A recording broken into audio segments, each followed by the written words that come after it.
Live, uncut, unedited, tell the truth, and shame the devil. I love being black. All right, people. Appreciate you guys tuning in. We having a great show today. We will be taking calls. We will be taking calls. I promise you that. Come on in and have your good comment. I'd like to hear from you as I prepare for us to get started. Yep. All right. You already know what it is. This is live, uncut, unedited.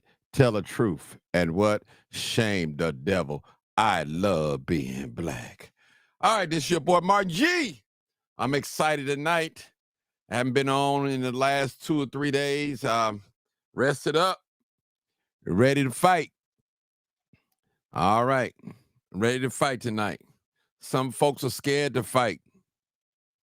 But it's a time to war. It's time for peace. It's time to cry. It's a time to die. And right now, we in war right now. We are in war. We in war. What's up, Eddie? I love being black. Kia Simone, what's up? I love Tracy Taylor. What's up, Tracy? I see you.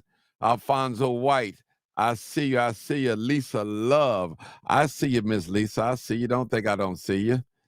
I see. And do me a favor, with all you guys so happily to hit the like button, no matter if you're on YouTube, Twitter, X, or Facebook.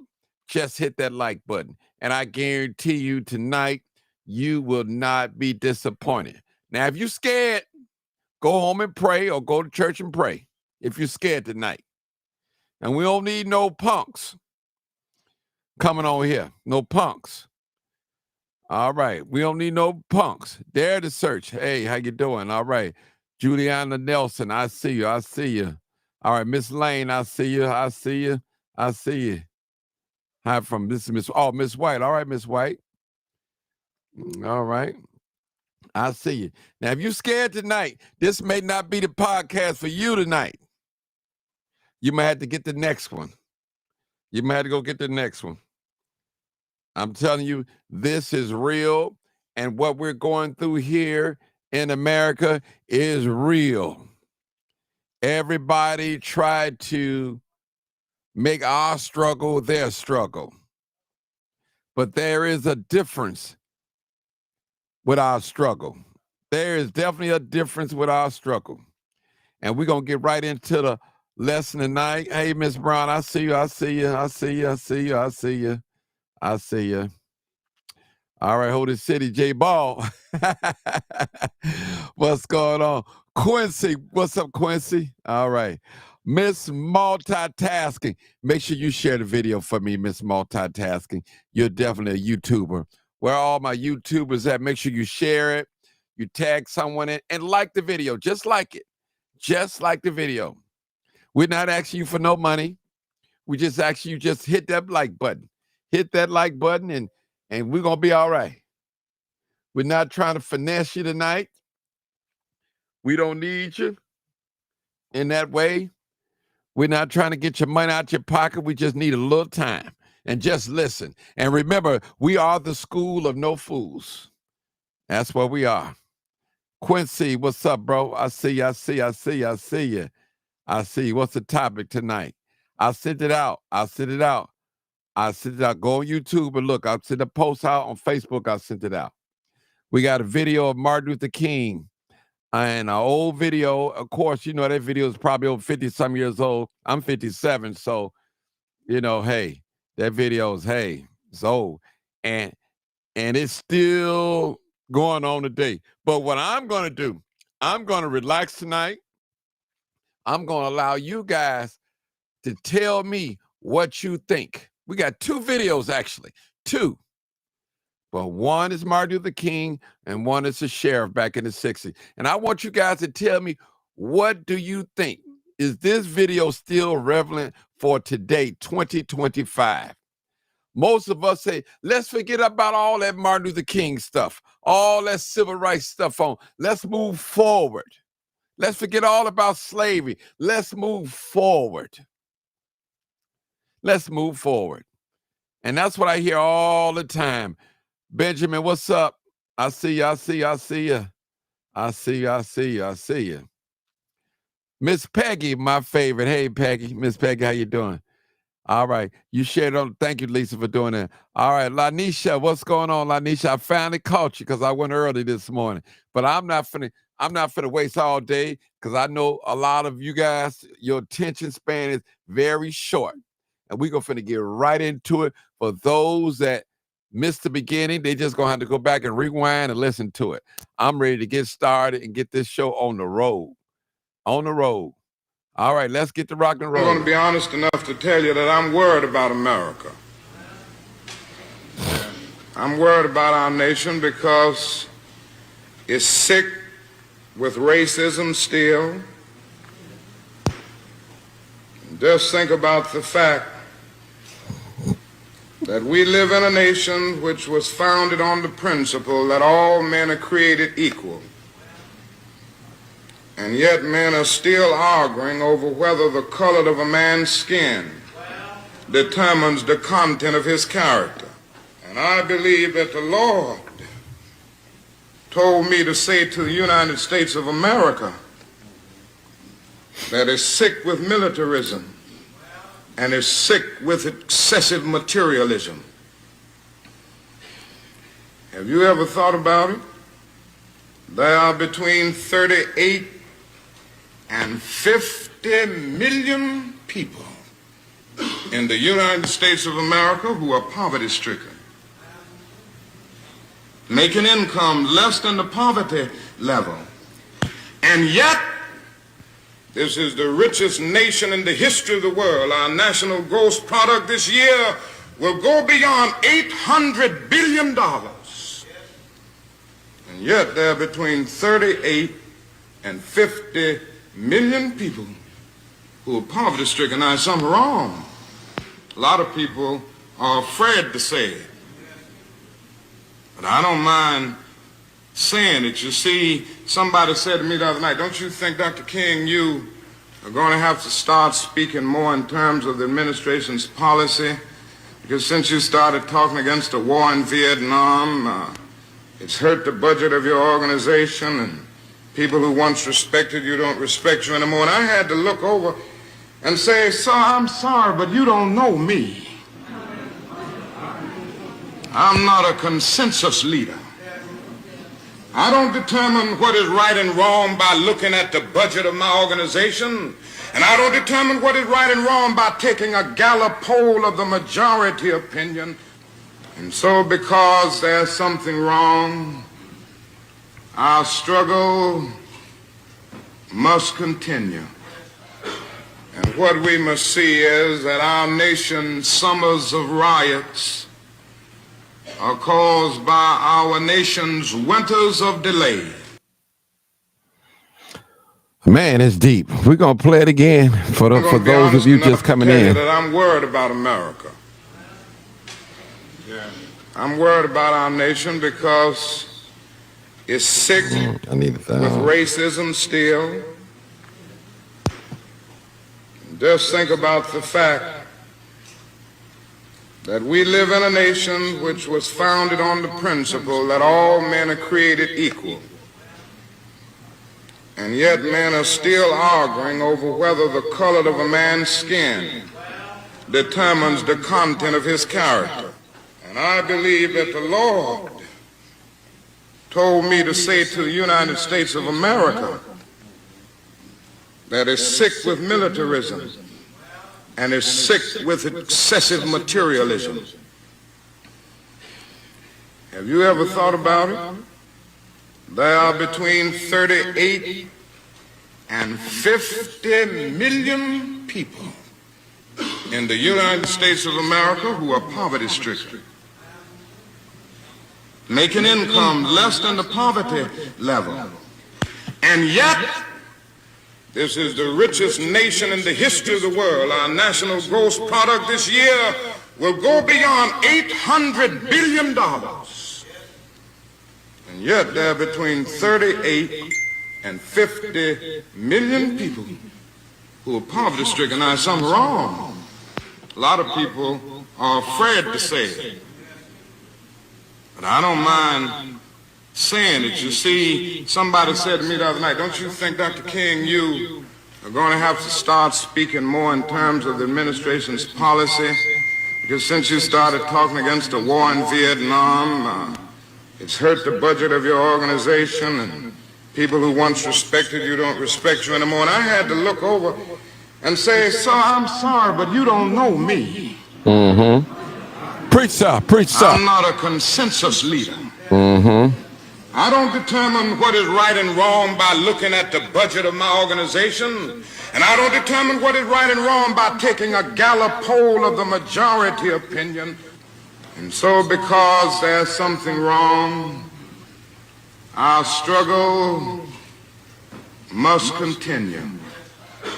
And what we must see is that our nation's summers of riots are caused by our nation's winters of delay.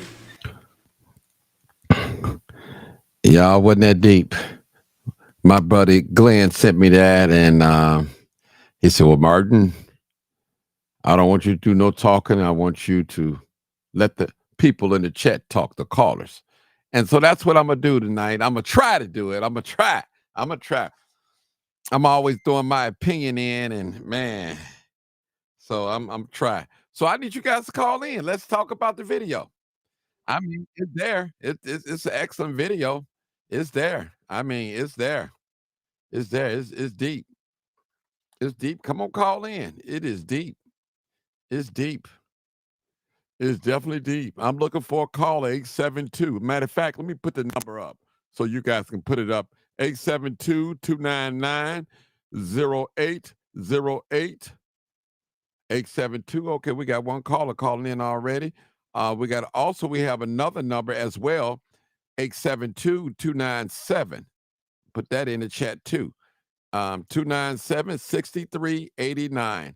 I'm putting it in the chat right now as we speak. All right. Put in a call-in number so you'll know. Call-in numbers.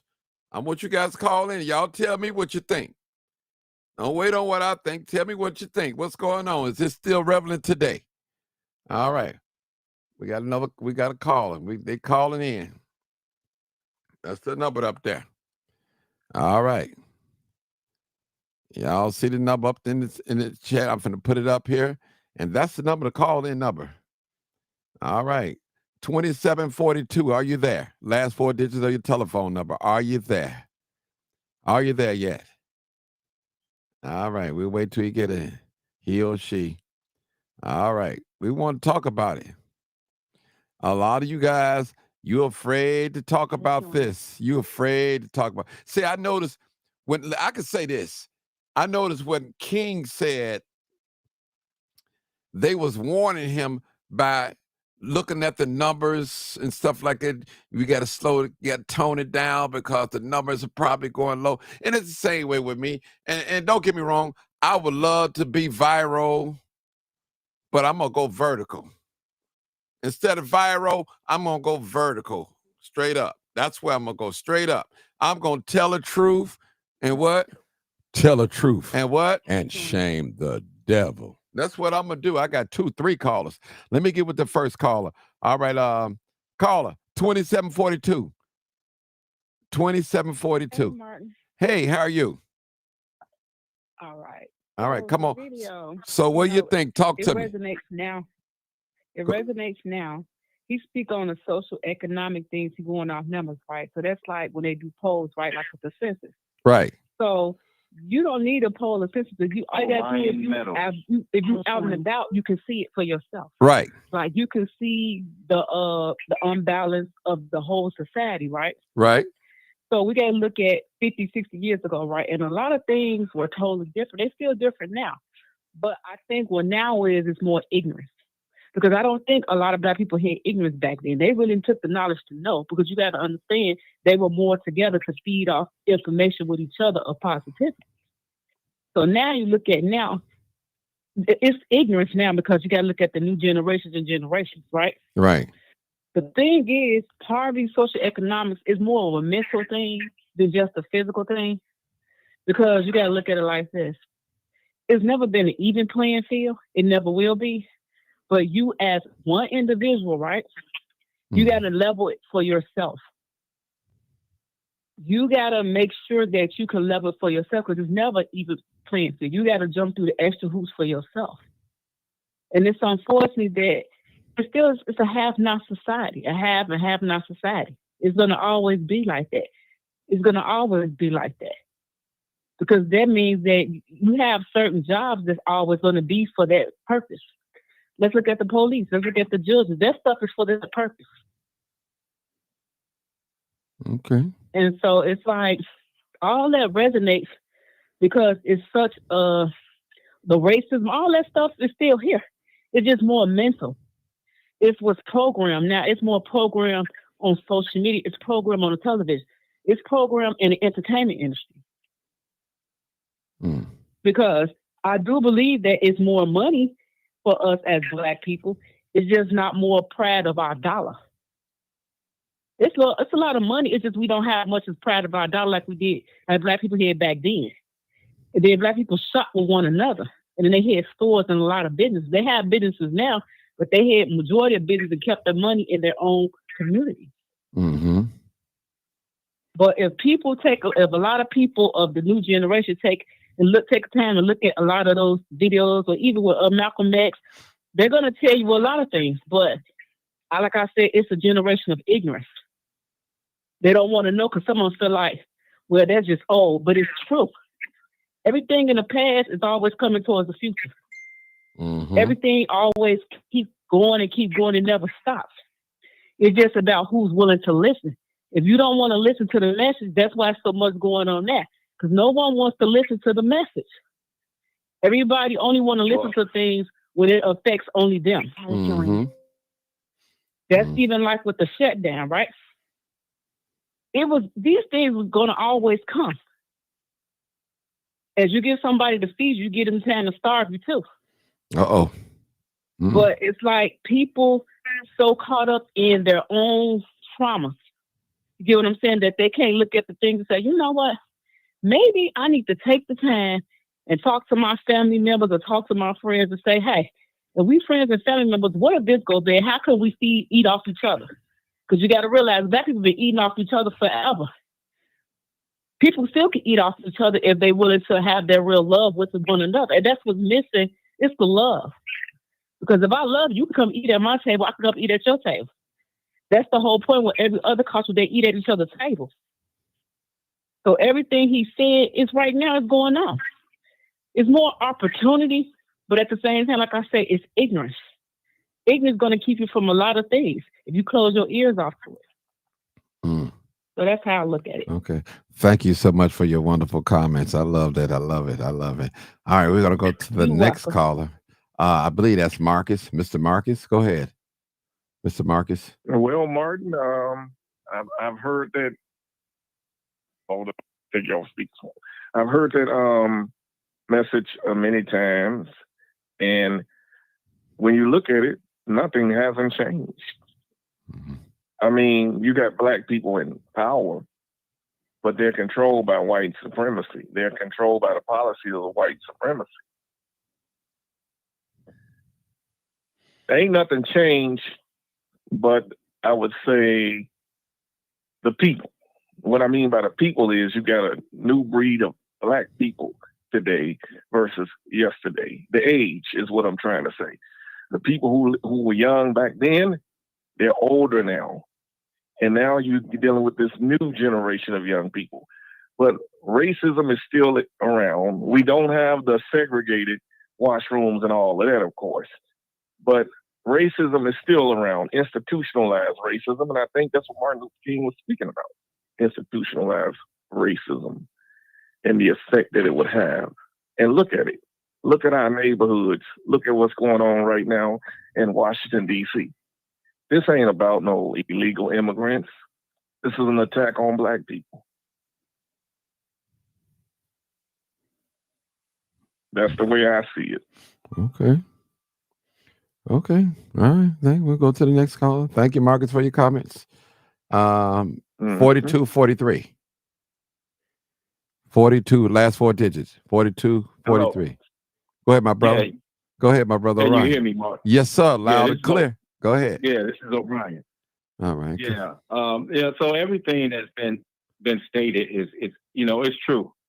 You can't refute that. But I think that, when we talk about the new breed, as he said, of people in our community, it's all about social engineering, meaning that, right after the civil rights movement, you had COINTELPRO. And because of that, that contributed to the mindset that the people have today.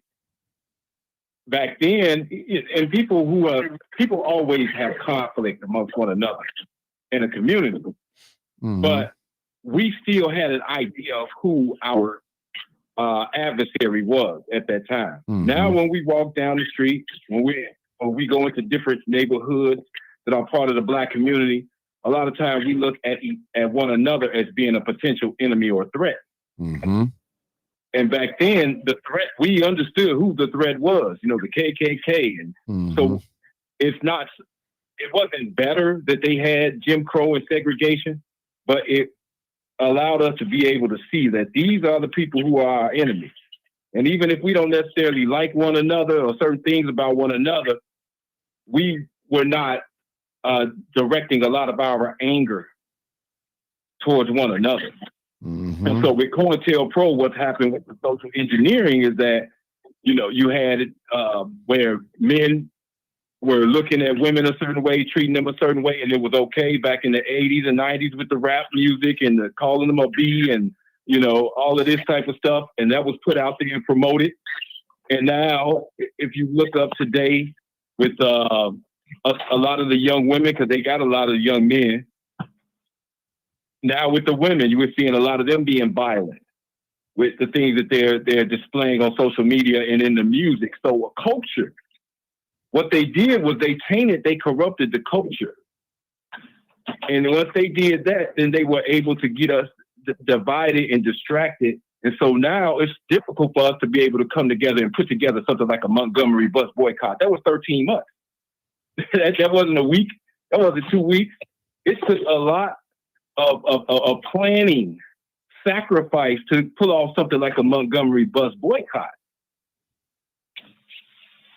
So that's the issue when we talk about let's say we're saying the new breed, is the fact that the social engineering through COINTELPRO, and if you don't have control over your education and what's being taught to your people, if you don't control your culture, which we don't have any control anymore, like hip hop was created out of poverty, and then the big corporations came in and then they took control of that. And when you don't have control of your culture, then you're not able to bring the people together. And so that's really like, there are various things that are going on, but that's major contributor. That's beautiful. Hang around, my brother. Don't let me play the video again before I call on Buck. I want to play the video for those of you just tuning in.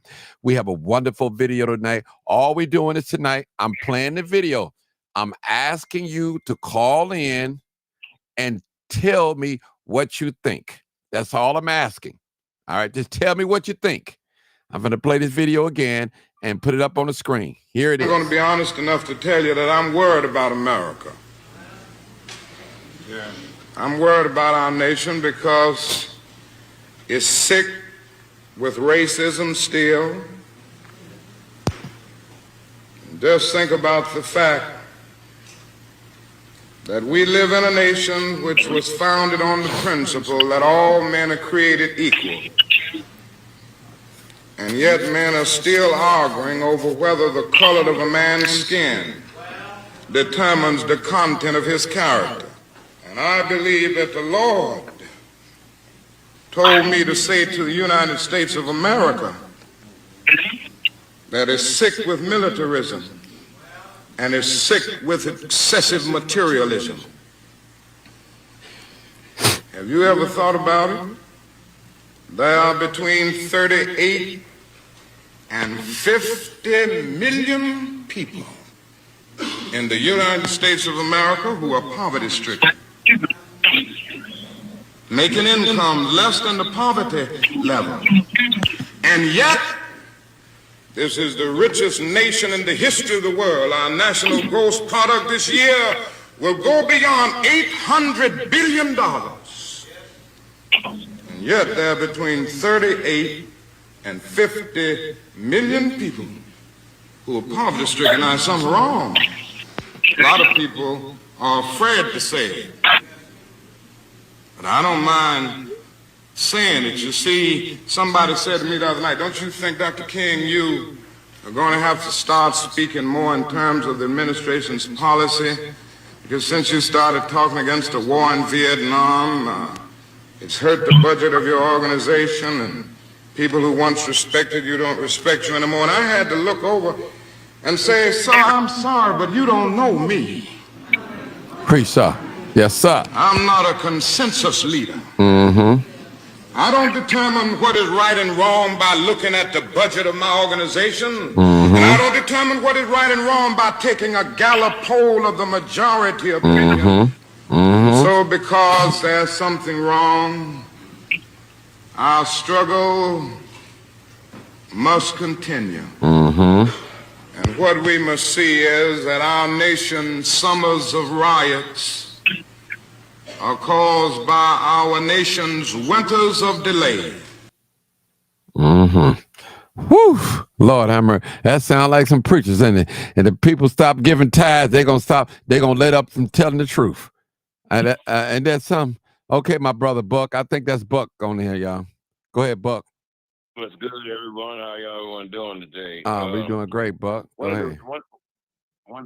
of the blessings of being from that era, Dr. King was a brother who, when he first started, everybody reflected him as always talking about, trying to be hand in hand with white folks. And then as he moved on in progression, he talked about Vietnam in 1967.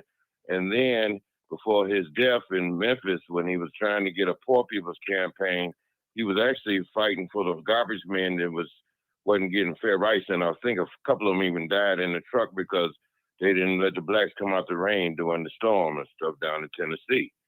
And even Fred Hampton started a movement with Rainbow Coalition with getting poor white people and black people. And that's one thing they can't have, unity with black people and anybody else. See, we so deflected now at this time in our lives. This is almost 60 years ago when that was talked about. And it's even worse now because we have so much hatred around black people. We talk about migrants and everybody else in America, but black people have gotten no closer than that day to the day. We more separated in families.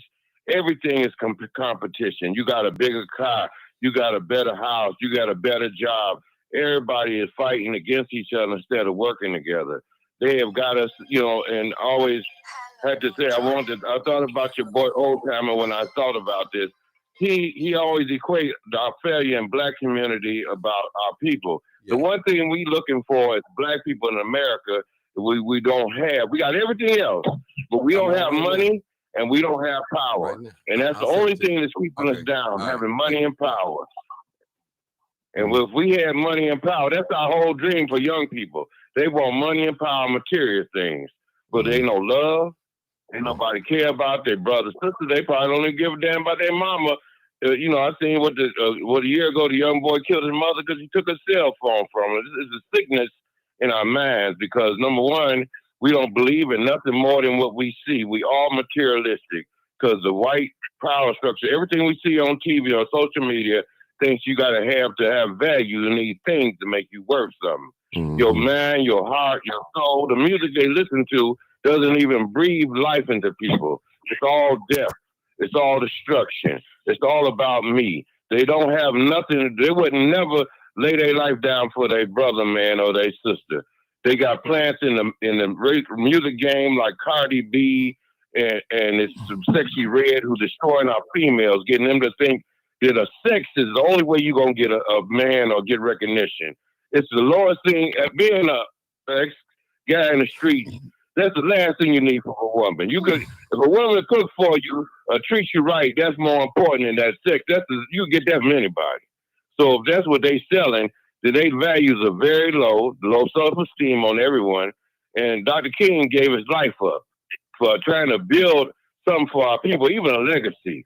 The people that followed after him using his legacy, all they wanted to do was political, and political people are liars.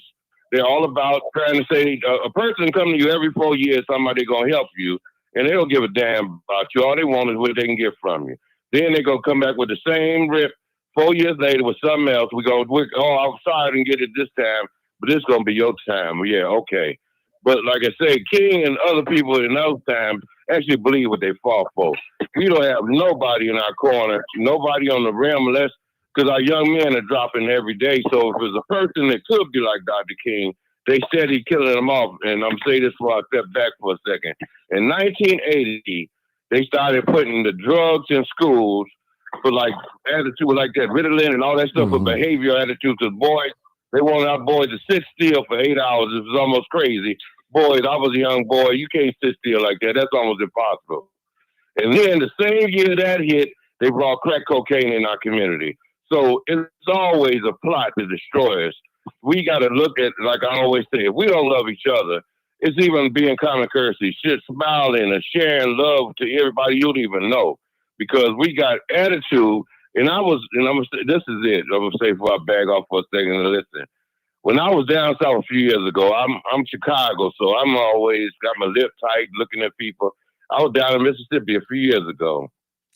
Walking down there, I'm staying in this hotel, and the brothers was out there Saturday. They were smoking a joint. I didn't want to bother them. I'm going to get whatever that kind of breakfast they had at the place. And the brother said good morning to me, and I had to stop because I wasn't even thinking like that. They attitude is different than we think here. It's unfortunate we can't. And I had to catch myself and had to respond, good morning, fellas. And they started telling me about a football game I had no clue about. But like I say, we got to try to get a universal connection with each other, no matter where we from, where we at that time, at least respect each other and show some kind of love. And I'm going to step back for a second. Okay. Real quick, Orion, I want you to come back real quick. Is there anything you forgot? I know you're a good brother. You're a deep brother. You live for this. Go ahead, my brother. We could talk about this for hours and hours, right? When you talking about the triple evils of racism, poverty, and militarism. But everything that everyone has said is correct, right? No, I don't disagree with anything that anyone has said so far about what we have watched and what we've heard about Dr. King so far on this podcast. So, I'm just enjoying it, obviously, because that's what I do. I teach Kingian nonviolence. I train in that. So whenever there's a conversation about this, I'm always excited. I think that we need to, personally, I believe that in our community, whether it's in our schools or if it's like some type of programs that we have in the community, I think that we need to delve deeper into it. As far as our community, our children are concerned, and teaching them this, and not just about Dr. King, but various figures who contributed to the cause and who were trying to fight racism, poverty, and militarism in our communities. Like I saw someone talking about Fred Hampton Sr.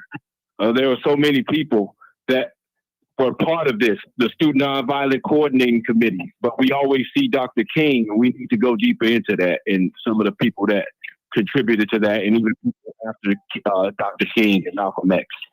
Okay. All right. I got another video as well. So I'm still taking callers now. People, don't get mad at me because the same people call in.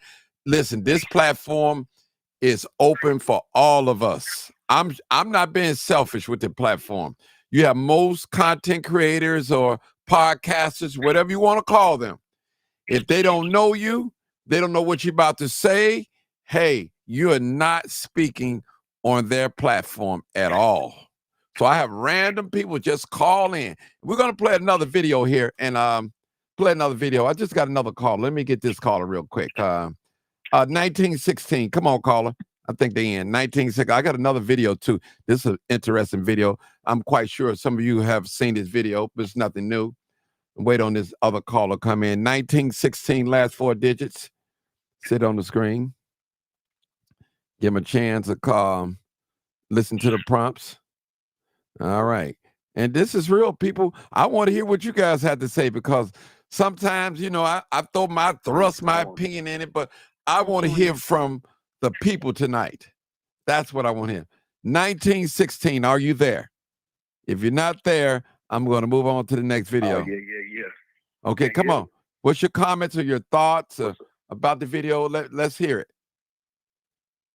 What up, man? It's Mook, man. I was looking Oh, at what's that. up, brother Mook? Oh, what's up, brother Mook? Oh, I love this brother. Hey, y'all, let me say that before Mook comes. This brother, we was at a protest up there in Dalton, actually going to the meeting, and they were screaming. You know, we had the Chicago Red or Flip Red. They was out there. They were just red. And I'm not mad at nobody. But brother Mookie said, ain't no party ever been for black people but the Black Panther Party. My. I stole that from you, brother. I appreciate you saying that. Go ahead, my brother. Go ahead, Mook. Okay. When I from looking at the video, you know, that was my brother Orion on there too. Yeah. And I learned a lot from him too. You know, but as far as that, I say, man, what did we learn from Dr. King? What did we really learn? Because if we really learned something, we'd be operating in that fashion. We're not operating off of the things we so-called say we learned. And like the brother said about our education, one thing sure, two things for certain, it's not our education. Columbus has nothing to do with us. You know, if you ask somebody people say, what's the American dream? Well, if we sitting around here saying we African Americans, tell me about that dream. That's the dream I need to hear about. And to go a little bit further than that, it's like, man, you got to understand history, heritage, culture, pride. And what I mean by that is your history teaches you your heritage. Your heritage will teach you your culture. Your culture is what will give you pride. What is our culture? What are our norms? What are the ways that we supposed to deal with each other? That gives us our laws. Culture gives you your laws too. And we don't seem to have enough culture built up for us to say, hey, now this is what we do. This is what we don't do. This is how we, I really personally believe we're too lenient. We're too lenient. We propel our people to these different levels, be it in politics and things of that nature, because politics is power. You know, the power gives you the money. You know, and that's what moved this place. This capitalism we talking about is we ain't got none of the capital, but we got people in place. Specifically, I'm going to speak about Illinois. Other than the governor, we hold all the positions of power. I mean, from lieutenant governor on down. So we can't keep making excuses about why we're not productive on the level that we should be. There's no reason for it now. We can't keep talking about that now. You know, you say, you look at all the positions. I don't have to name them. But you go look at them and see who holds those positions. And what is it? Secretary of State we just relinquished that one. You know, so we just gave that up. But other than that, we've held all the positions. So we can't keep making no excuses for the way things are going, especially in Illinois. We can't do that. You know, more importantly, in the Chicagoland area, we have to do. Sometimes, man, I say we can't be lenient. We can't be forgiving of everything that people do. You know, because it encourages people to say, "Oh, okay, that's the only penalty. Oh, that's it. Okay, well then they'll do it." We have to become more drastic with how we deal with it, how we deal with our people for those atrocities that they commit against us. You know, for that treasonous behavior. You know, you get in the positions that, you know, all these people around here spending up the people's money. I ain't putting no names or nothing. But if they hit dog holler, then scream, then, you know, I don't care. You know, we speak against nepotism, and then we begin to, you know, really start working in that fashion. So we have to stop that. Sometimes people are gonna have to be both. It's two things you're gonna have to make in life. It's two things that you're gonna have to make as a people. We're gonna have to make examples and sacrifices. Mm-hmm. sometimes people will be both. Mm. One person will be both. Mm. And say, this is how we're going to deal with it from now going forward. This is how you will be dealt with if you become treasonous to us. But they talk about these different people who have, they said they were poor, they didn't have nothing, they were persecuted in other countries and things of that nature. Well, how did they flip the script then? I mean, the history books tells us that a certain group of people were persecuted, had nothing in other lands. They had nothing. They had to be given a land. How did they do that? How did it turn? We were like the richest nations. And then how did it turn to us owing all this money? So as a people, I'm saying it to say, as a group of people, we have to take on those practices because that's all those people did. It's a practice. And even if you speak about racism and any of that, it's capitalism, any ism, those are practices. And we have to take and use those practices when they'll benefit us. You know, we have to start doing that. And the longer that we don't do that, we, to a degree, we deserve what we're getting. Because we keep talking about it and talk about, they doing this. Well, then when we going to start doing it? Mm. So, you know, I can get long-winded on this, but I know you got called. No, but just hold on. I'm gonna come back to you. I'm gonna show this video. I got another video. Maybe you can be the first to comment on it. It's only 40 seconds. And I'm quite sure that you've seen this video before too as well. And I'm gonna bring it up and let me get to it real quick and put this other video up. It's only 40 seconds, 41. It's longer, actually it's longer, but we clip 40 some seconds out of it. Put it I don't have to love anybody I don't want to love. You do your own loving. You love your little niggas. I love who I please. Do you believe in equal justice for all? I believe in justice. Do you believe in equal justice? I don't believe in equal nothing. There's no two people in this world alike, and they are not equal on any terms or conditions. There's no two peas in the world alike. No two pieces of money or nothing else. Then, sir, are you saying that if I have a quarter and I'm black and you have a quarter and you white, then my quarter isn't as worth as much as your quarter? That's your quarter. My quarter is worth? I'll decide what my quarter is worth. You use yours and I'll use mine. You buy you a catfish sandwich and yours. All right, we're going to play it again. Did you guys hear it, my callers? I hope you heard it. Well, because that's probably a little low. Playing again. Okay. Gonna play it again. I don't have to love anybody I don't want to love. You do your own loving. You love your little niggas. I love who I please. Do you believe in equal justice for all? I believe in justice. Do you believe in equal justice? I don't believe in equal nothing. There's no two people in this world alike, and they are not equal on any terms or conditions. There's no two peas in the world alike. No two pieces of money or nothing else. Then, sir, are you saying that if I have a quarter and I'm black and you have a quarter and you white, then my quarter isn't as worth as much as your quarter? That's your quarter. My quarter is worth? I'll decide what my quarter is worth. You use yours and I'll use mine. You buy you a catfish sandwich and yours. All right, y'all heard it for yourself. I mean, this is a lot of you guys probably seen this before. And Mookie, did you hear it? Because I want you to comment on it too. Hey, Mookie, did you hear that video? 1916. All right, he's gone. But that video, we got a new caller coming in anyway. Go ahead, Orion. Did you want to say something? That was. Oh. Yeah. Go ahead. So, and I'm paraphrasing this. Yes. But that video makes me think of when someone said that, you know, we are trying to appeal to the humanity of. Go ahead, Ryan. Go ahead. People coming in. Go ahead. We try to appeal to the humanity of, and obviously it's not the entire race, but there are some of them, right?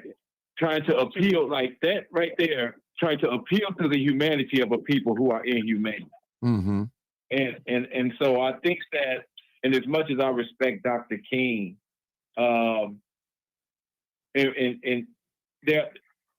this applies to when you are dealing with people who are inhumane and they don't have the same principles, morals, and values as yourself, then you can't expect to win them over or win a war with them simply based on morality or principles, right? These are people who are unprincipled.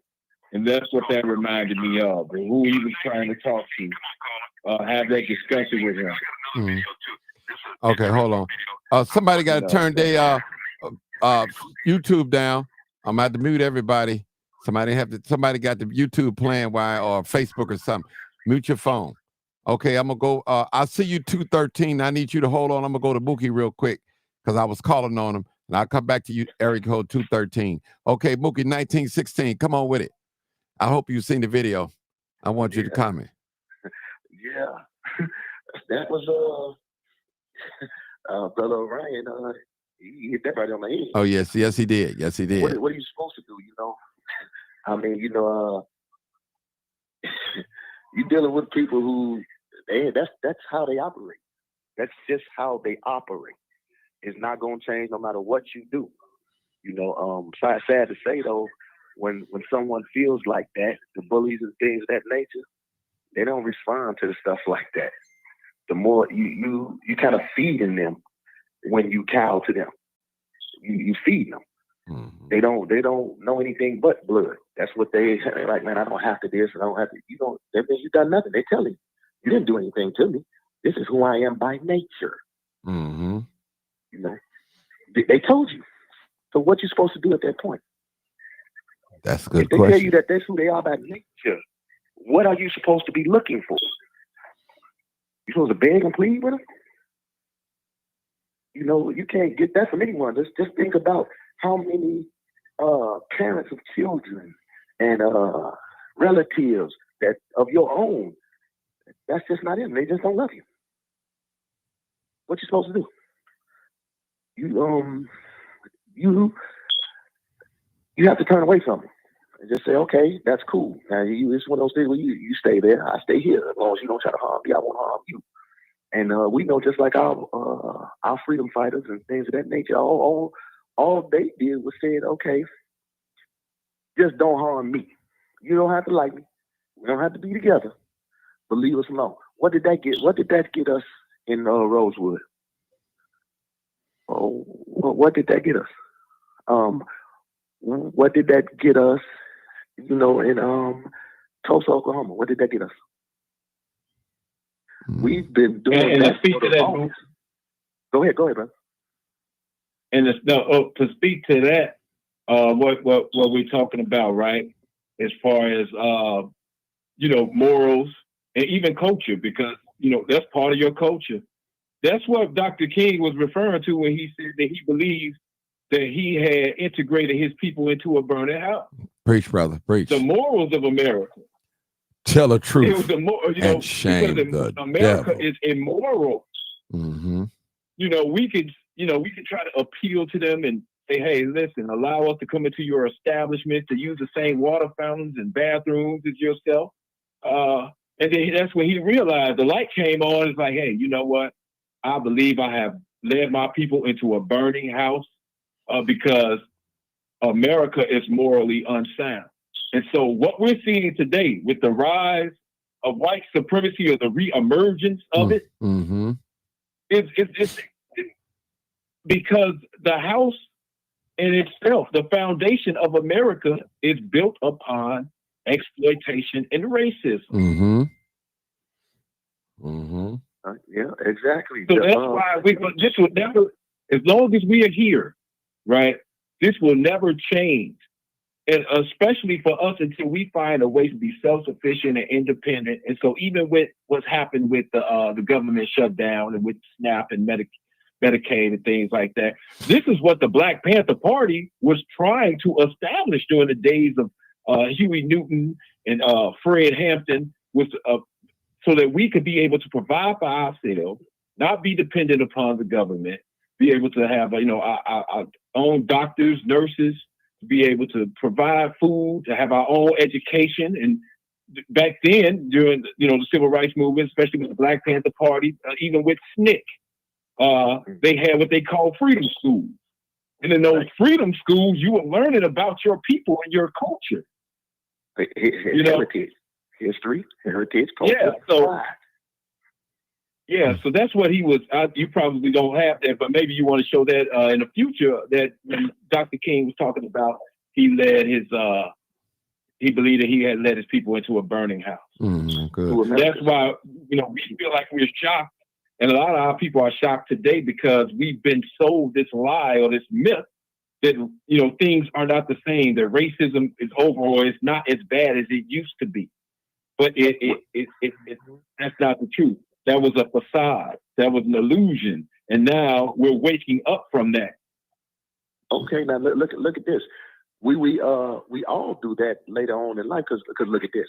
When they educate us from the very beginning, what were we told about Thanksgiving? Okay, we don't have to go any further than that. All the things that we do. Now, when I say history, heritage, culture, and pride, if you take that in reverse, where their pride is, in their culture, from their heritage and look at their history. If you go back, what do you see? You see in book, you see in movie, the things that they take pride in. The Viking. What was the Viking? What did the Romans do? Colosseums, blood, all that. What did they do? What do you go further and you look at all of the history that is shown and it's glorified. It's glorified in movie, Braveheart, and so on and so forth, Kingdom of Heaven, and all that stuff. What is it all about? Where's the pride? Where does it come from in their history? It comes from being from bloodlust. It comes from being war, militarism. That's the military even back then. That's where it comes from. So if this is going on through the years and through the decades and so on and so forth through the centuries, that this is where the pride is, what are you expecting? You're expecting it to give a different result? And to add to that, that's even, and I'm not a Christian, but there are some things in the Bible that speak some truth. And when it talked about being unevenly yoked, it's to come out from amongst them, right? That was in reference to the people's culture. If it's a culture that's poisoned, or a culture of people that are unprincipled, then get away from them. And so, example, and I can't remember who said this. As a matter of fact, it's a guy, I follow him on Facebook, and he's not black. He's actually like Mexican American or whatever, right? Mm-hmm. But he said this. He speaks about how, colonialism had a negative impact on Latino people as well. Mm-hmm. But he says this. He says, look at their heroes as opposed to our heroes. The people that we look up as heroes, these people, they had morals, they had principles, they had values. They honor crooks. They honor thieves. They exalt George Washington, who had, he had slaves. In fact, and then they made up a story about his wooden teeth, which were not wooden, but they were teeth that he had gotten from slaves. Mm-hmm. Thomas Jefferson. All of these people that they put on the money that they exalt, these people, if you study the history of these people, they were no good. They were crooks. And then what has happened right now is Donald Trump has went and reinstated and is beginning to revive a lot of the old Confederate soldiers and generals that had been taken down during George Floyd, during the time when, after George Floyd had been murdered. And they were saying, take this down. What did Donald Trump do? He said, I'm going to put this back. In fact, he removed some people that were black that had accomplished great things and said, we're going to put that back. So what does it say? What does that say? And what they encourage and what they promote? These were people who fought to preserve slavery.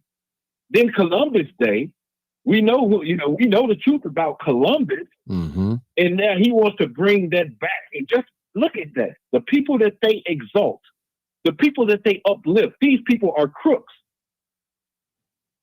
And so when you look at the people that we look at as heroes, they were real freedom fighters. Right. Frederick Douglass, Martin Luther King. You know what I mean? These people who were real heroes. So I just wanted to. Okay, that's good. Boki, But look at bring the that fact hey, to that Boki, hold it. Let me get this new caller real I'm quick, and I'll come back to you guys. Go ahead. Eric, they've been waiting them for quite a few minutes. Area Get 'em code on. 213. Come on, caller. Thank you for holding. Thank you for holding. What's your comment and thoughts? Come on, You call. calling me 6300? Yeah, that's you, sir. 6300? Yes, you. That's you. That is you. Oh, yeah, thank you. Thank you. I'm calling from the West Coast, from No, Watts, no, I don't California, care if man. you was calling from Canada. want You welcome on here. Come on. Okay. Oh, thank you, brother. Yeah, I was reacting a little bit to the first video that Come you on. played Come by on. Dr. You King. come on. Let's talk about Right. it. You can He talk was- about it. Go ahead. Okay. He was emphasizing a poverty number from 35 to 50 million people at the time in the USA. And what's ironic is today with the SNAP and the food stamps being cut off, most of those people now that are affected by those, from what I understand, are Caucasian or white people, what they call on TikTok, right? Mm-hmm. So it's ironic. And the emphasis then was that most of the people were from the Black community. I'm a foundational Black American. Okay. So I think that we are making tremendous progress. When he was speaking, was doing what they call the civil rights movement. Now we're in a brand new movement. It's called the Renaissance Movement, Foundational Black American Renaissance Movement. We're taking back our identity, and I think we're making tremendous progress. There's a lot of things that are going on, but we've always survived all the way back from the beginning of this nation until now. And I think that we're in a very unique and very powerful position right now. Even for what I see that's going on in Chicago right now with with Danny C and that group over there that are doing different things in the community, Brother LaShawn and other people that I've seen, they always try to emphasize the negative aspect of perhaps what affects the so-called Black community or Foundation of Black Americans. But I see you guys even making tremendous progress. And let me give you a correlation. When Dr. King was speaking about the poverty issue, we did not have the immigration problem that we have now. Mm-hmm. We did not have people, as they were saying, that were trying to cosplay foundational Black Americans and put out images and things that are not really who we are. We are really a very great, dignified people. We are very positive orientated. We the builders of this nation. Look at how great everybody's feeling over here. If it hadn't been for our ancestors doing what they did and just grabbing the work and putting their noses to the grindstone, actually dying, sweating, shedding blood, and still rising to the occasion. You know, look at what Jesse Owens did at the Olympics to Hitler. A Black man broke all those records. And we were supposed to not even be considered human. We were considered animals. But he shattered all those records. That was the foundation of Black America, one of my brothers, your brothers, Brother Martin. Mm-hmm. And we're still making moves in this new Renaissance movement. I believe we're going to reach heights that have never been seen before for our people. And as we've made this country the greatest country on earth, we're going to make it great in the future. And I believe there's a spiritual aspect to this. Where God, I'm a believer, and I'm not ashamed to say the fact that I believe in God. I believe in the Bible, and it's my personal belief that He was the one that upheld our people through those 347 years of chattel slavery, through Jim Crow, through all of the discrimination, through what Dr. Frances Cress Welsing calls the white supremacy racism system that we're still fighting today. We haven't stopped fighting. The battle is continuing, as Dr. King said, the struggle continues. We're in the middle of it, but we're the only ones out of all the groups in the country that are keeping our cool. Everybody else is falling apart. In spite of everything that's going on, we're going to make it, and even with all of the food stamps being cut, it's mainly affecting Caucasian persons. I was talking to my cousins and a couple more people that said, we always made it. We are not going to starve, regardless to the shutdown that's going on and the food stamps being cut, the SNAP being cut.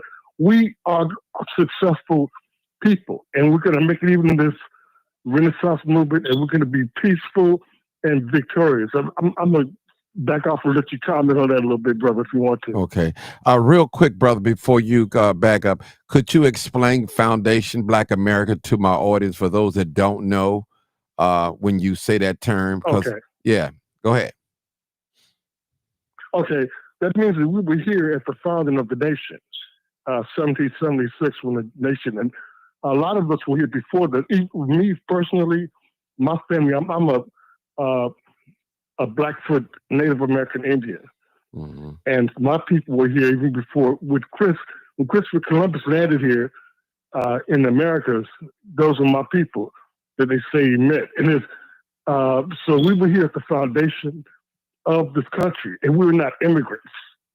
And even the new mayor of the mayor-elect of New York is talking about immigrants build New York and this country. No, my foundation of Black American ancestors built this country.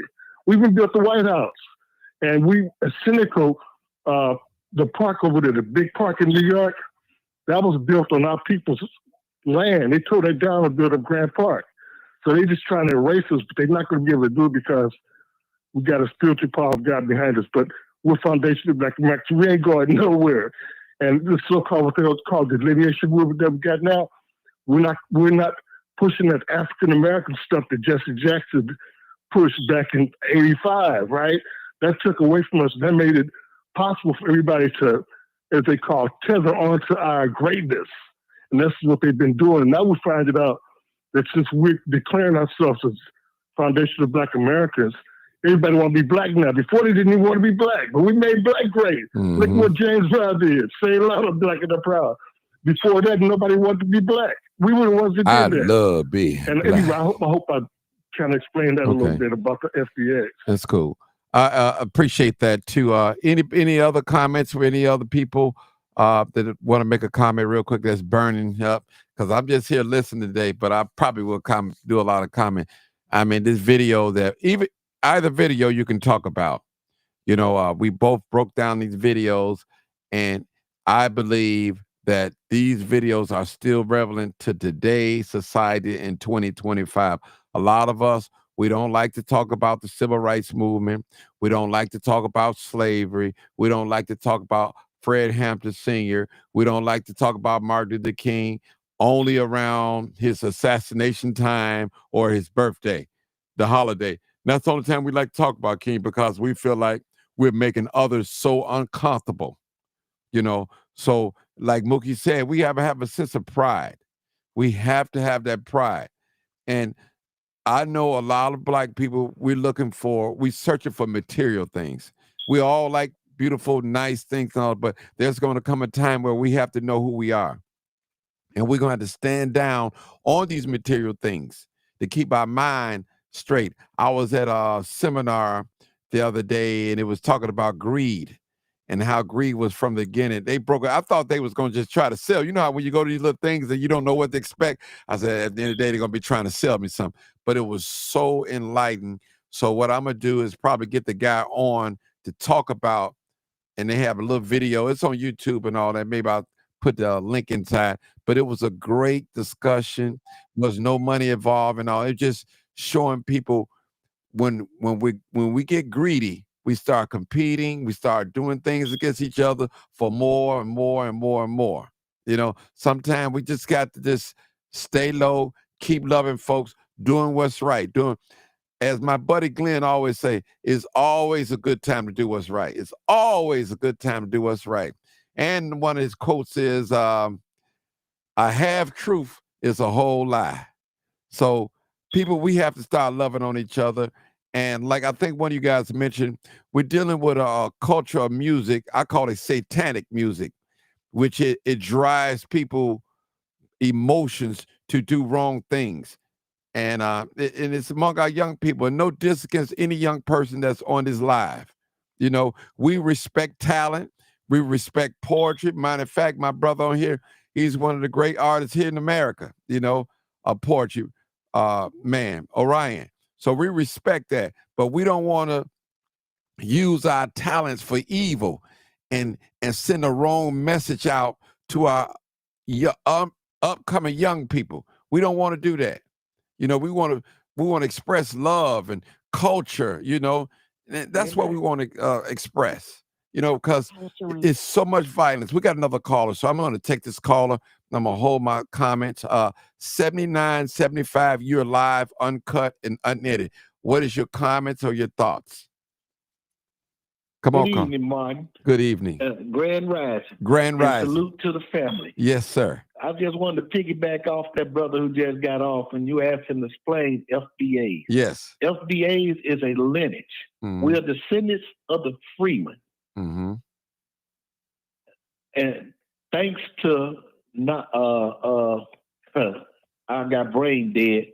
Nasheed for that. We have no leader. We're starting to delineate, to separate, because everyone that looks like us is not of us. Because when the stuff hit the fan, first they're going to tell you, I'm Nigerian, I'm Jamaican, I'm African. But when it's all good, they FBAs. And it's time for us to separate so we'll know who we are. And we have to learn how to gatekeep. We cannot invite everyone to the party. And I'll land my plane. I appreciate you, brother. I appreciate you. And we're still open up for callers. The number is 872-299-0808 or 872-297-6389. We want to hear from you guys. I'm going to go back and play the King's speech real quick. And for those of you just tuned in, I know you kind of lost, but I'm going to be honest enough to tell you that I'm worried about America. Yeah. I'm worried about our nation because it's sick with racism still. Just think about the fact that we live in a nation which was founded on the principle that all men are created equal. And yet men are still arguing over whether the color of a man's skin determines the content of his character. I believe that the Lord told me to say to the United States of America that is sick with militarism and is sick with excessive materialism. Have you ever thought about it? There are between 38 and 50 million people in the United States of America who are poverty-stricken, make an income less than the poverty level. And yet, this is the richest nation in the history of the world. Our national gross product this year will go beyond $800 billion. And yet, there are between 38 and 50 million people who are poverty-stricken. Now, something wrong. A lot of people are afraid to say it. I don't mind saying it. You see, somebody said to me the other night, don't you think, Dr. King, you are going to have to start speaking more in terms of the administration's policy? Because since you started talking against the war in Vietnam, it's hurt the budget of your organization, and people who once respected you don't respect you anymore. And I had to look over and say, sir, I'm sorry, but you don't know me. Preach, sir. I'm not a consensus leader. I don't determine what is right and wrong by looking at the budget of my organization, and I don't determine what is right and wrong by taking a Gallup poll of the majority opinion. And so because there's something wrong, our struggle must continue. And what we must see is that our nation's summers of riots are caused by our nation's winters of delay. Deep, people. That is so deep. Okay, come on, Mr. Bill. Mr. Bill called in. Come on, Mr. Bill. Hey, everybody. All the videos and all of the comments are dead on. You know, number one, we got to realize who we are, and we're making great strides as a people. It might not look like it, and the media is not going to allow it to look like it if they have any control. And they have a lot of control because all they're going to show is who's doing wrong stuff, bad stuff, crimes that black people, that's the representation of black people. But our biggest tool and foundation of a fight is that we black, and also like a caller said, we delineate from just being black, because other cultures, the mess don't even have to be to hit the fan. They'll tell you right out with no hesitation. No, I'm not black. I'm Dominican. Mm-hmm. I'm African. But without it being a situation of duress. But our biggest tool in this fight is history. We cannot deny what our history is or America history is. And whether Donald Trump want to take them put back up the Confederate, I had a feeling in other administrations when they wanted to take them down that would be a problem, because they're gonna want to take ours down. But with that being said, we gotta teach our kids, and we gotta know our history, and you gotta know the history of America, and it has not changed. The face of it has, but the racism, the white supremacy, which is the root of it, and the militarism, all of that still stands to this day. Mm-hmm. Here we are, siding up with either side of the aisle, whether it be Republican or Democrat, and disowning each other. That's the biggest farce I've ever seen in my life. You cannot go forward being separate. We might not agree on everything. Nobody agrees on everything. But if you agree that you foundational black and your faith is what brings you closer to the next black man. Here we are with a people that's been barbaric, unfair, and anything negative that you can think of with people that look like us, foundational black Americans. They hollering about people hollering about SNAP. But guess what? I bet you if it came to a thing of not feeding a dog or a cat, there would not be any derision. It would not happen. Every dog and cat, as far as they're concerned, is going to eat.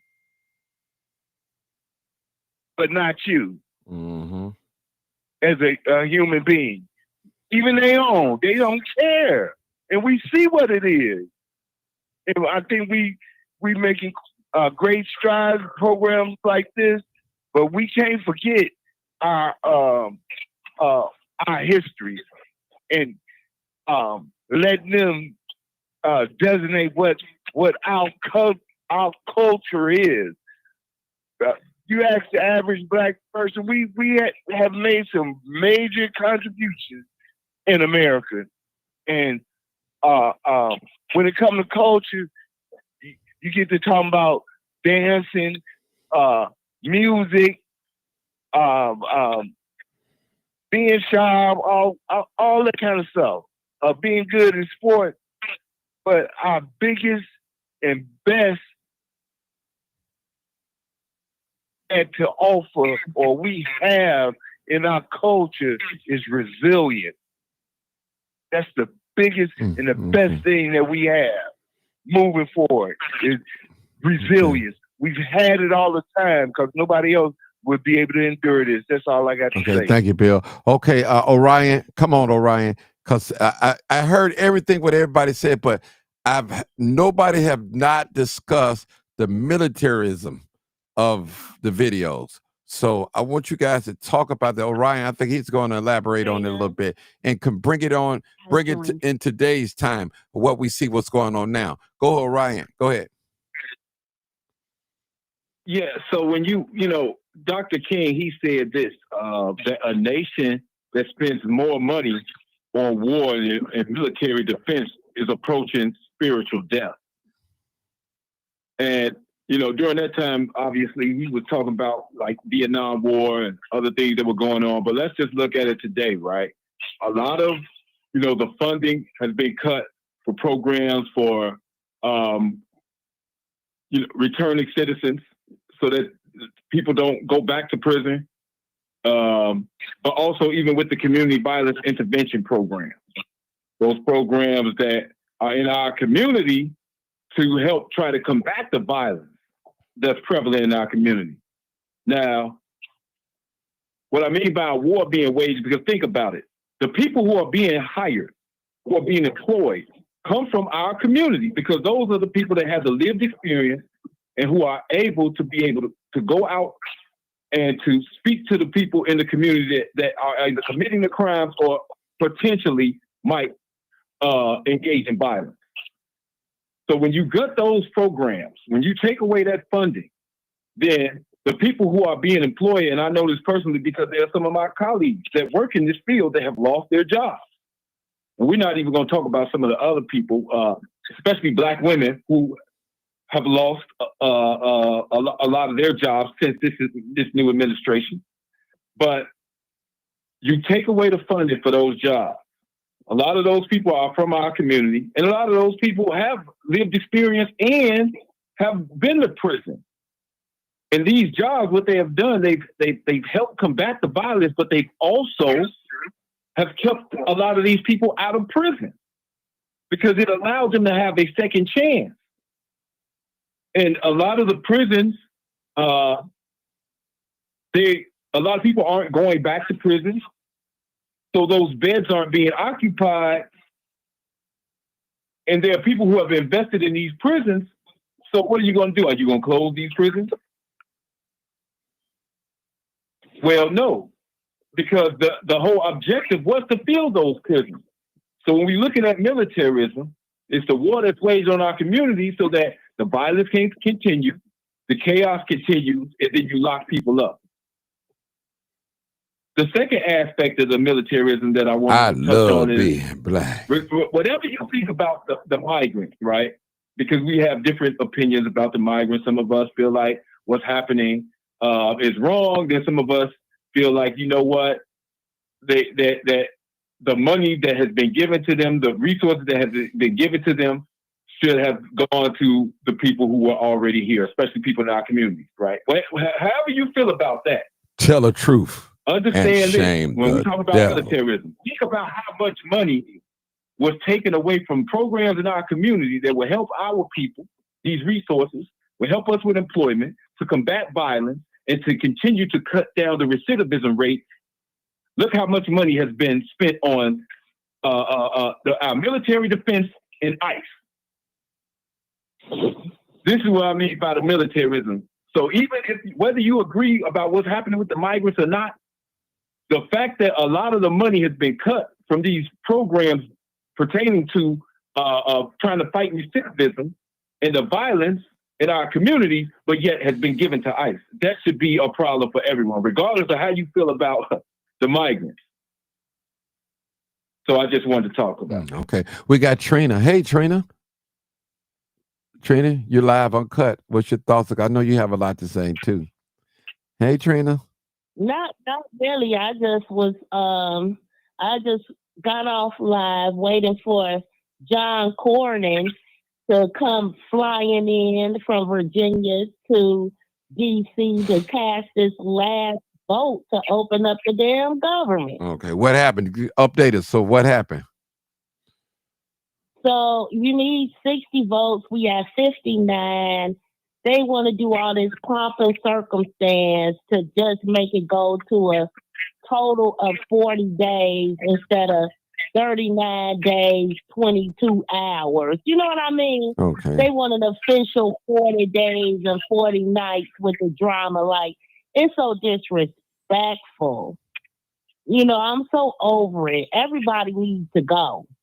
Everybody sitting in office needs to go. We need to get rid of all of them. Everybody ass needs to go.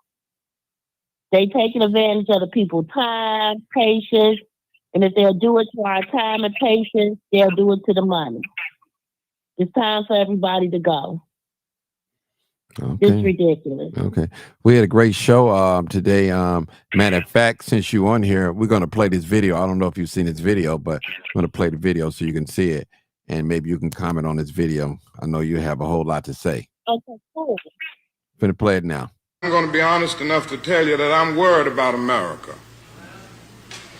Yeah. I'm worried about Yes, our sir. nation because Listen up, it's people. sick with racism still. Mm-hmm. Just think about the fact that we live in a nation which was founded on the principle that all men are created equal. Mm-hmm. And yet men are still arguing over whether the color of a man's skin determines the content of his character. And I believe that the Lord told me to say to the United States of America that is sick with militarism and is sick with excessive materialism. Have you ever thought about it? There are between 38 and 50 million people in the United States of America who are poverty-stricken, making income less than the poverty level. And yet, this is the richest nation in the history of the world. Our national gross product this year will go beyond $800 billion. And yet there are between 38 and 50 million people who are poverty-stricken. Now, something wrong. A lot of people are afraid to say it. But I don't mind saying it. You see, somebody said to me the other night, don't you think, Dr. King, you are going to have to start speaking more in terms of the administration's policy? Because since you started talking against the war in Vietnam, it's hurt the budget of your organization, and people who once respected you don't respect you anymore. And I had to look over and say, sir, I'm sorry, but you don't know me. I'm not a consensus leader. I don't determine what is right and wrong by looking at the budget of my organization, and I don't determine what is right and wrong by taking a Gallup poll of the majority opinion. And so, because there's something wrong, our struggle must continue. And what we must see is that our nation's summers of riots are caused by our nation's winters of delay. Deep. What you got to say about that, Miss Trina? Deep.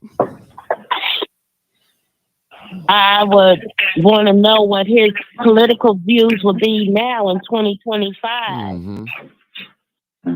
Because it's a lot of people that's sitting around, and that's how they feel. They look at how much grant money they get from the government, how much money they receive, and what the people are saying about them, and that determines how they're going to approach their ministry. I was just talking about how Father Flager had posted, he said, look at the people, they're 2 blocks long for the pantry, and what is Trump doing? And I just found that really strange for him to have a politicized view. Like, he's very deep into politics, but yet he's a Catholic priest. You know, if you're going to do the work for the people, as far as with, passing out food from the pantry, then just pass out the food. It shouldn't be, well, Trump did this or Trump did that. Don't take a political side. Just serve the people.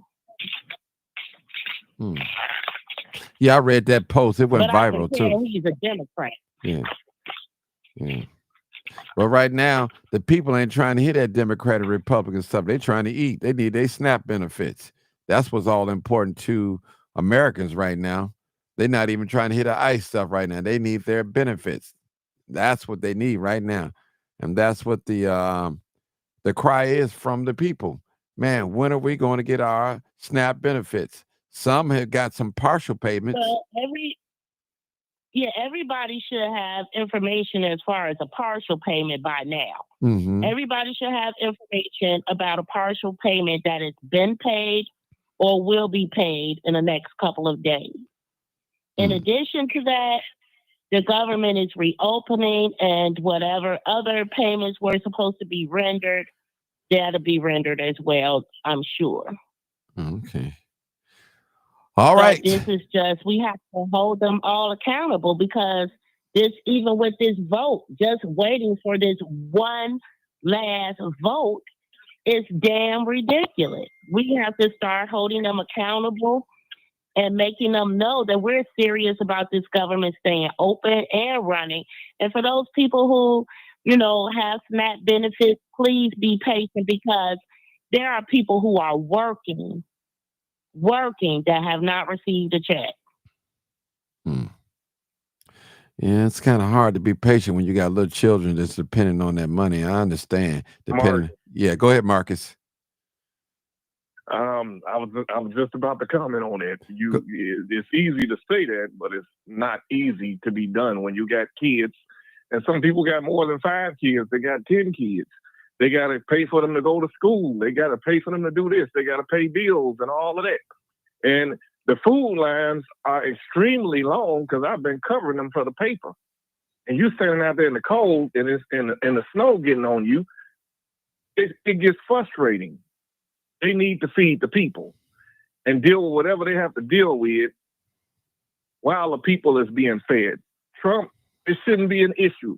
If he love America like he say he does, then feed America. Because it ain't just black people. It's people, it's all Americans. Some of the very people that voted for him are standing in those food lines. And some of them are refusing to go to those food lines because they don't want to be bothered with all the crowd. What about the people who can't stand in those lines? What about the people who are disabled? What about the people who have diseases like Parkinson's disease?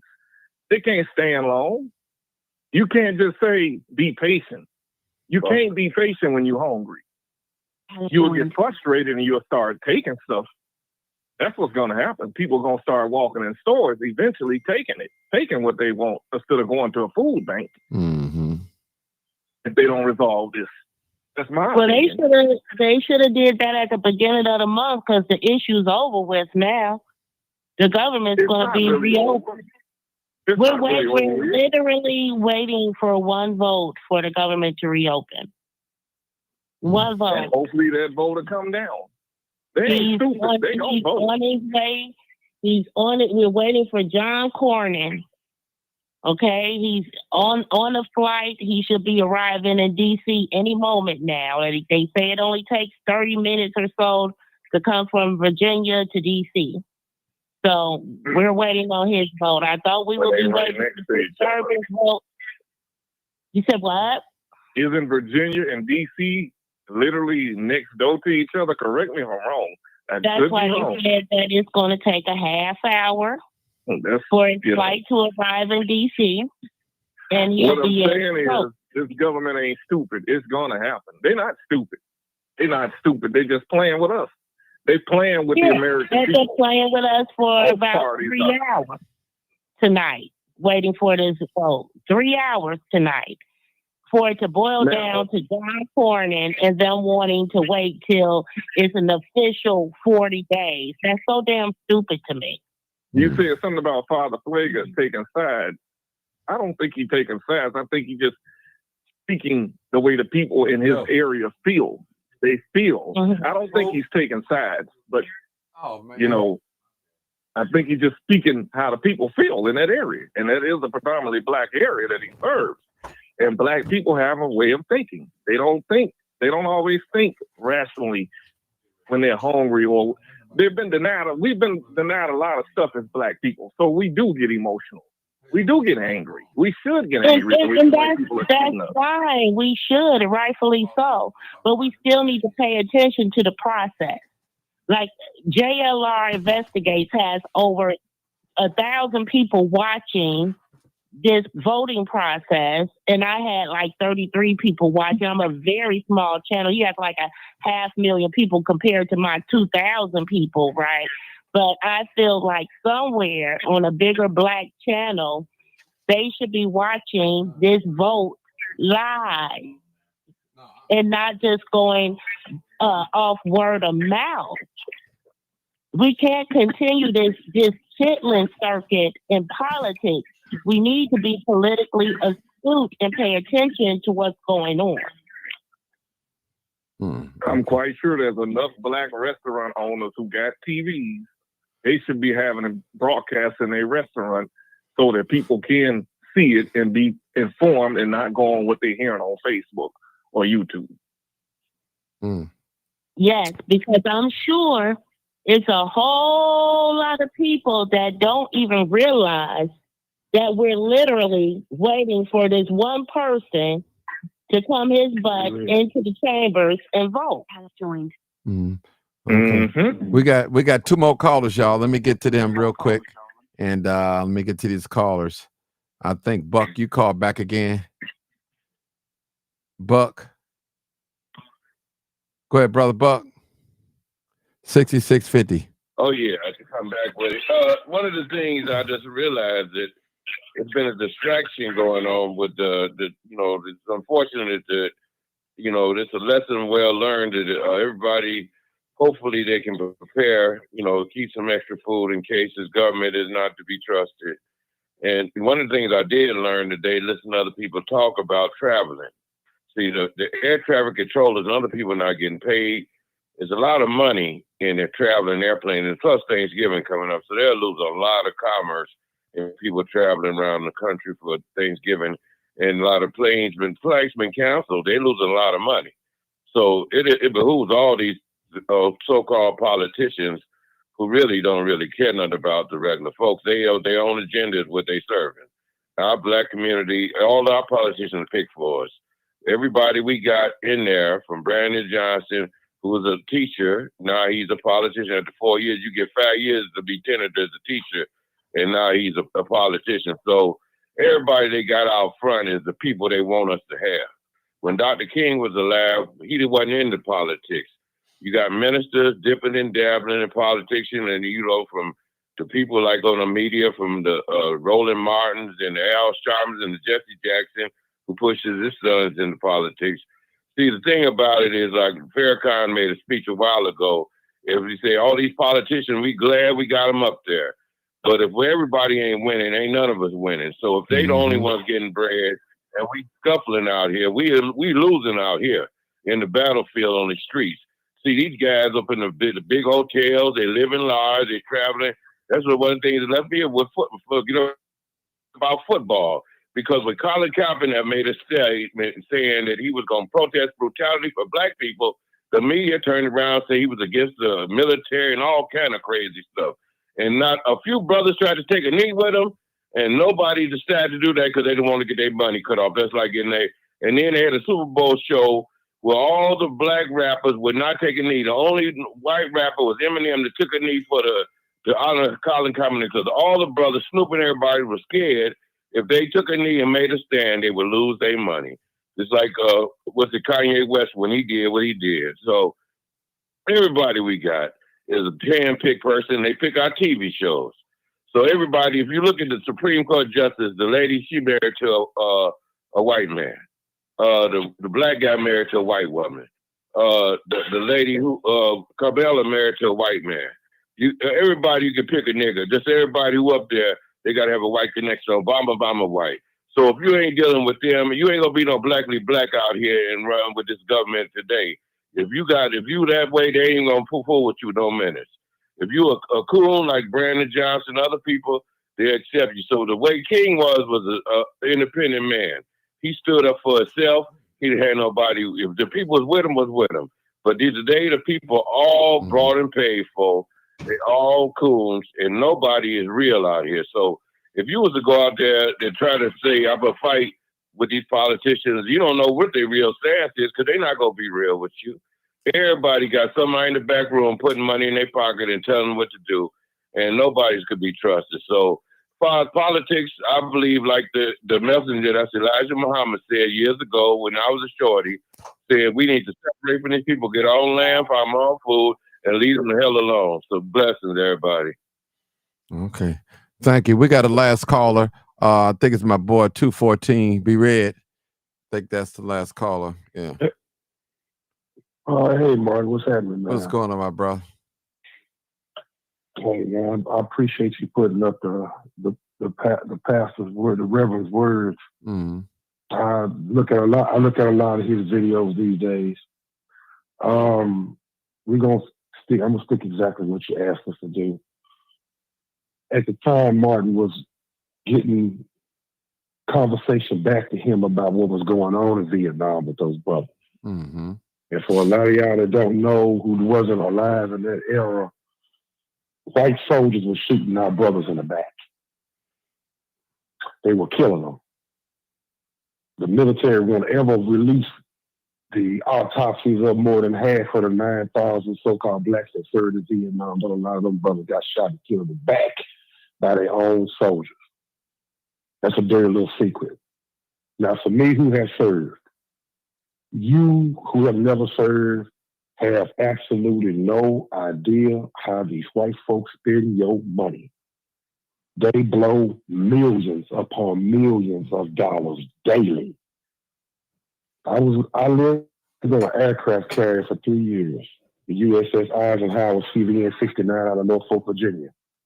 And we flew planes and did exercises off that damn thing 24/7. And the price of jet fuel is high, baby. They never stop practicing death, ever. They'll take our kids, put them in the army, put them out here in these woods, and make them stay out there for weeks at a time training. They practice death. That's what they do. And if you didn't know, then now you do know. They spend millions and millions and millions and millions and millions of dollars on bullets, on food, on clothes, to make sure that our soldiers are well equipped. And they practicing all sorts of weather conditions, day conditions, night conditions, rain, snow, sleet. They want to make sure that our soldiers are prepared to go and kill any and everything that they are ordered to. Is ended. Has joined. Mm-hmm. And this is what Martin was preaching against. It's one thing to have. It's one thing to have a military that's strong and able to defend its people, but the certain things that they got going is a luxury. When to this very day, we still got more than 50 million people living under the poverty line. And the biggest cause of crimes in every city in this country is because there's so many people that are poor, so many people that don't have. And they surround, and the crime of it all is they surrounded by wealth. Hold it. I need y'all to mute. I need everybody to mute their phone because I hear some sounds in the background, or I'm gonna have to mute you guys. Please mute your phone while the brother's talking. Mute your stuff. Go ahead, Bree Red. Go ahead. And what Martin was speaking of is that in a country with so much wealth, people are surrounded by wealth that have nothing. Absolutely nothing. The crime rates are high all over the place because our kids in the neighborhood that we live in, they just black. This is just in general. When people are poor, they don't have anything. Crime is the only way they can get out. And with a country right now, the military budget for 2026 is going to be $900 billion with a B. And that's what's publicized. They ain't talking about the money they're not going to tell you that they're going to be getting for the CIA, the other military branch, the paramilitary branches like the DEA, the FBI, the rest of those, and all the prosecutions and everything else they got going. The budget for our military from the top to the bottom could probably cross over $1.5 to $2 trillion yearly. But we got 50 million people out here starving, people in line to get food. They're sick. It's more than sick, and they don't give a damn. And it wasn't going to be the people that they were going to listen to. If you think that's the truth, that's a lie. They're going to listen to Mr. Walmart call them on the phone and tell him, hey, man, a third of my budget for the food that I done purchased for these stores is for EBT. And if they don't come buy this food, my food is going to rot, which means I'm going to lose a third of my money. Those are the folks they're going to listen to. They're going to listen to Kroger's. They're going to listen to all the little stores that's up in your neighborhood. But I promise you, a third of all these grocery stores depend on EBT money. So they order food to sell for that price of that money. So he ain't going to be listening to the folks that's in these cars that's going to is standing in line to get food. He's going to have Mr. Walmart call him on the phone. He's going to have Mr. Kroger's call him on the phone and say, hey, man, you talking about taking a third of my profits. They don't listen to us. They listen to money. And y'all know this. The lines could be down the street all the way to the Van Ryn. They wouldn't care. But the people who own them grocery stores to get the call and tell them, hey, man, you messing with my bread. So Martin was on it, and I think Mr. Martin Luther King was on it. I don't know when he did that speech. I'm thinking it was 1967, like a year before he passed away, because he was talking about the Vietnam War. Mm. Y'all really need to go back and listen to some of what Martin was saying, because once he got enlightened to what was really going on, that the main thing that broke up the civil rights movement was the Vietnam War. He took the youngest of from 18 to 25. He took our warriors and stuck them in rice paddies over in Vietnam. It's facts. That's facts. That broke the civil rights movement. He took all them young men and took them overseas, and then had the white boys that was in the same units with them shoot them to death out in the woods. This is facts. The plane is on the ground, Martin. Man, I appreciate all you guys' comments. Anybody got any last comments before I close out?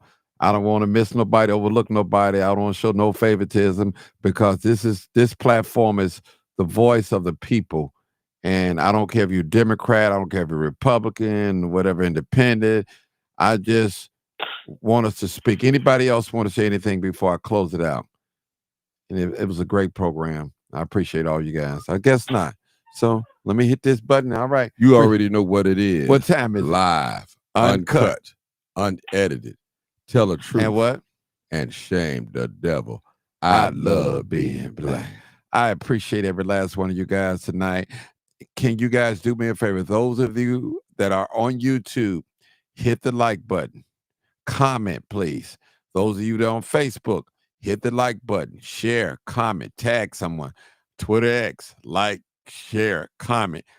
Help me out, get this message out. Help us get this message out.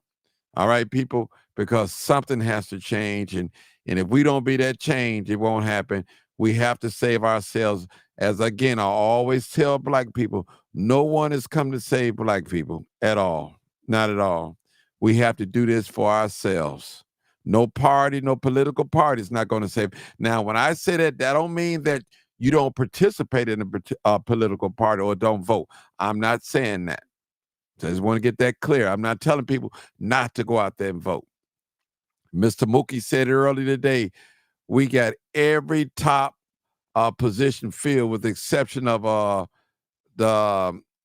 think that Jesse White, he gave up his position. We don't have the governor position. Also, we don't have the state's attorney positions. So, but every other major big position we have. Why we're not doing well here in the city of Chicago, the state of Illinois? It's got to be a reason. But that's another live at another time, and we got to do it for ourselves. The person put up there and said, until we do something for ourselves, we are forever prey. Yeah, that is so true. That is so. Even the comments, they was great too as well.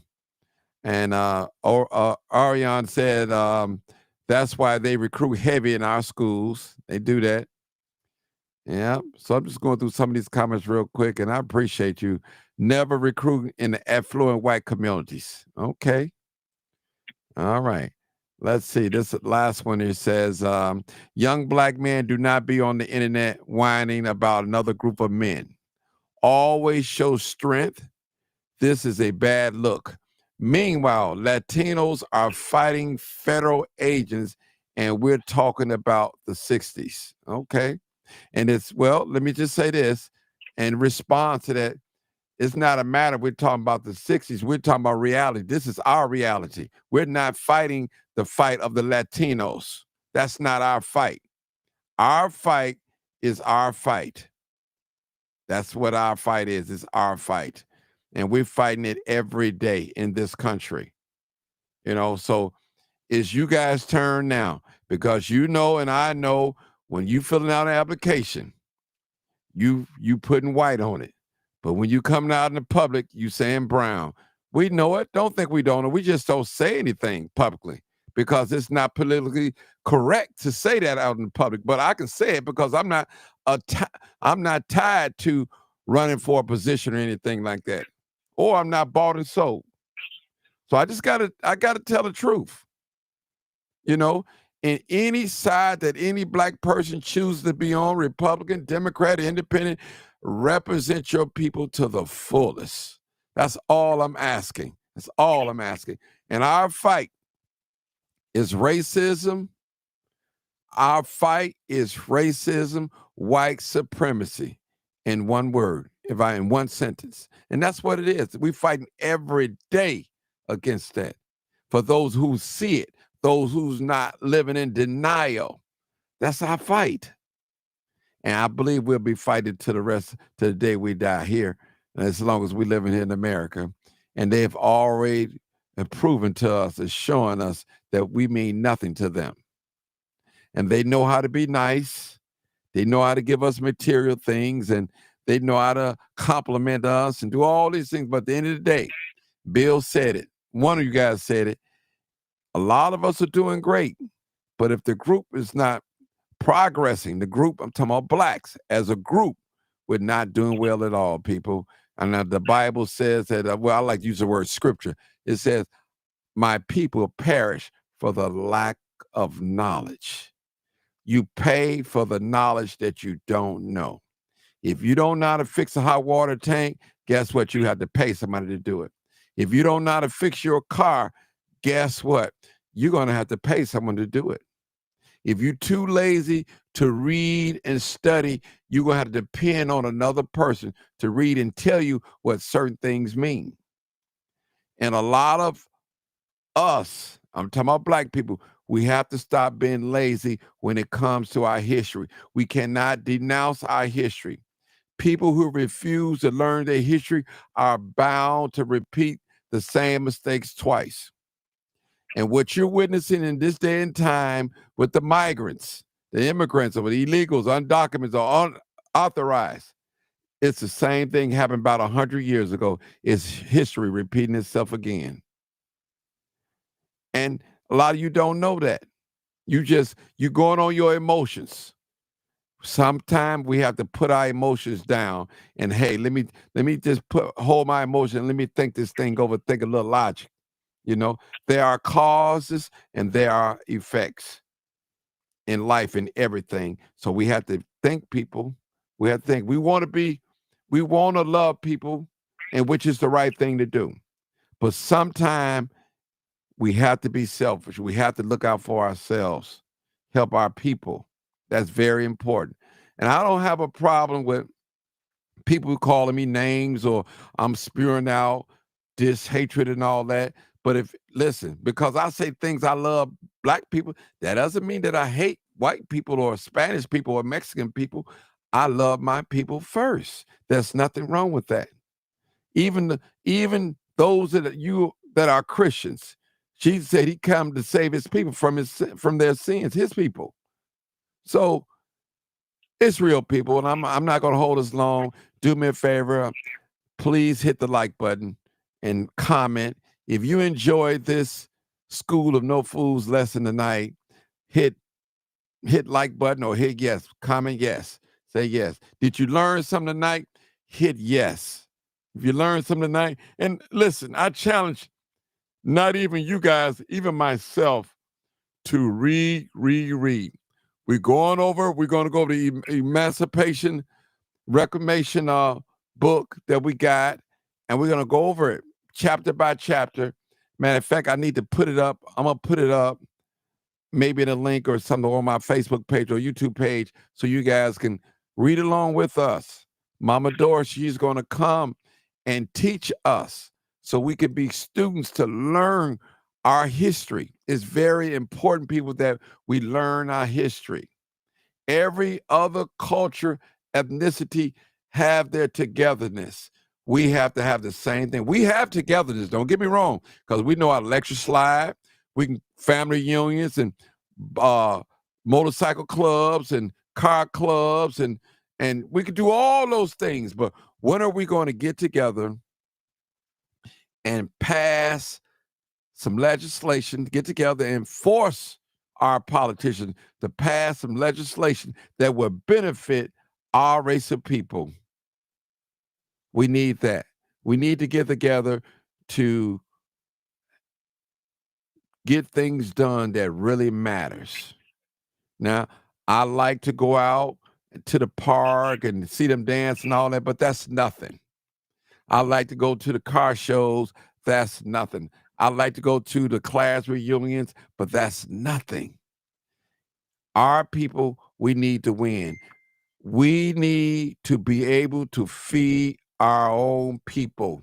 If something like this ever happens again, which it probably will happen again if they don't open up the government. So thank you so much. You already know what it is. I gotta go. You already know what it is. Live, uncut, unedited. Tell the truth. And what? And shame the devil. I love being black. All right.